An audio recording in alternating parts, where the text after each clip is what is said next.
नमस्कार, आप देख रहे हैं दृष्टि न्यूज। तमाम खबरों के लिए चैनल को लाइक, शेयर और सब्सक्राइब जरूर करें। संसार में भौतिक चकाचौंध और भौतिक उन्नति में मनुष्य क्षणिक सुख का अनुभव करता है, किंतु कुछ समय उपरांत दुखी होने लगता है।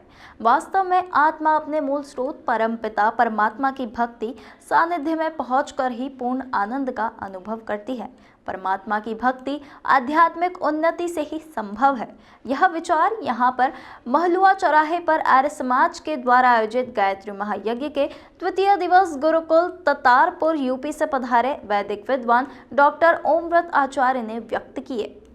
वैदिक विद्वान डॉक्टर ओमव्रत आचार्य ने अपने प्रवचन में कहा कि संसार में धन ऐश्वर्य से युक्त साधन संपन्न व्यक्तियों की आत्माएं भी दुख के सागर में डूबी हुई है। अनेक लोगों में आत्महत्या की प्रवृत्ति बढ़ती जा रही है। उन्होंने कहा कि आर्य समाज के संस्थापक महर्षि स्वामी दयानंद सरस्वती के द्वारा आर्य समाज के नियमों में उल्लेख किया है कि मनुष्य को सर्वप्रथम अपनी शारीरिक उन्नति करना चाहिए, उसके पश्चात आत्मिक उन्नति करना चाहिए, तत्पश्चात सामाजिक उन्नति करना चाहिए, क्योंकि स्वस्थ शरीर में ही स्वस्थ आत्मा निवास करती है। महर्षि मनु ने कहा कि जिस प्रकार अग्नि अपने मूल स्रोत सूर्य की ओर उठती है, नदियों का जल सागर में मिलने के लिए बहता है, मिट्टी पत्थर वापस जमीन पर आकर गिरते हैं, बच्चा अपनी माता की गोद में पहुंचकर सुख का अनुभव करता है, उसी प्रकार से आत्मा को परमात्मा की शरण में बैठने और भक्ति करने में ही सच्चे आनंद की अनुभूति होती है। मनुष्य का जीवन भौतिक पक्ष के साथ आध्यात्मिक पक्ष के मजबूत होने से ही सुखी हो सकता है। उनके द्वारा मनुस्मृति में बताए गए धर्म के 10 लक्षण बताते हुए कहा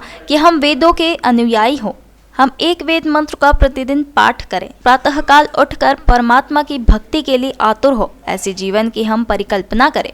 इस मौके पर सुरेश नारायण सोनी विदिशा, रमेश कुमार सोनी भोपाल, राधे किशन सोनी विदिशा, सुरेश कुमार सैनी गंजबासौदा, समाजसेवी नर्मदा प्रसाद चौरसिया कुरवाई, सुनील कुमार साहू, गौ सेवा समिति के कार्यकारी अध्यक्ष फूल सिंह कुर्मी, ग्राम बरेठा सहित सामाजिक जन के द्वारा यज्ञ वेदी में आहुतियां दी गयी।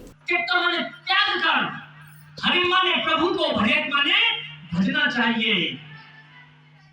इस संख्या को आधार बनाकर के ऋषि मुनि कहते हैं, संसार के लोगों, यदि आप परमपिता परमात्मा की प्राप्ति करना चाहते हो, बनावटी नहीं दिखावटी नहीं, यदि रियल भक्त बनना चाहते हो, दिखावटी भक्त बहुत है, लेकिन हमारा जीवन रियल होना चाहिए, वास्तविक जीवन होना चाहिए।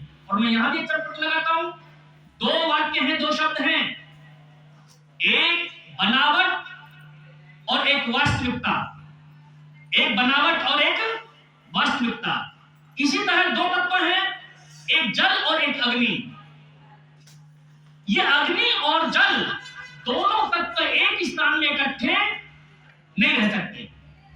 यदि जल अधिक है तो पानी को भाप बना के उड़ा देगा, और यदि जल अधिक है तो अग्नि को बुझा देगा, किंतु दोनों तत्व एक स्थान में सुरक्षित नहीं रह सकते। इसी तरह ये बनावट और वास्तविकता किसी एक जीवन में दोनों नहीं रह सकते।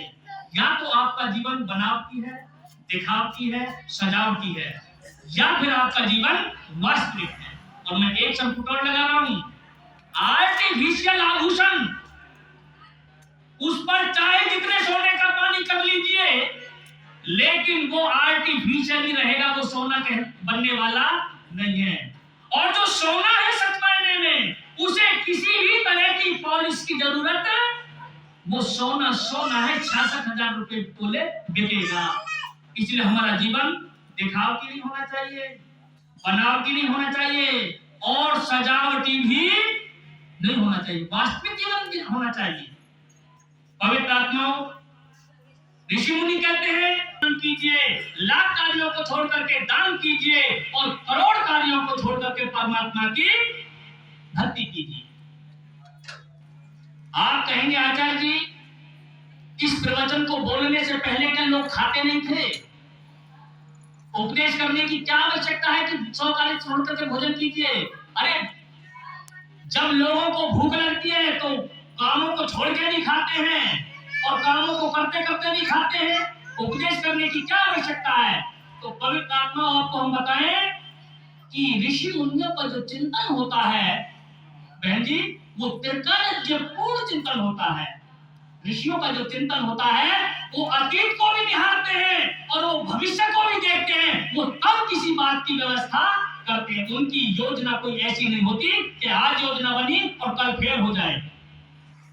यद्यपि मुझे नहीं बोलना चाहिए, आप इसको रिकॉर्ड कर रहे हैं।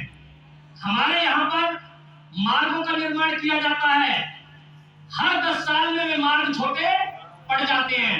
अमेरिका में जो निर्माण किया जाता है सड़कों का, एक बार मार्ग बना दिया तो 50 साल तक उसे बड़े करने की जरूरत, यह है हमारी योजना।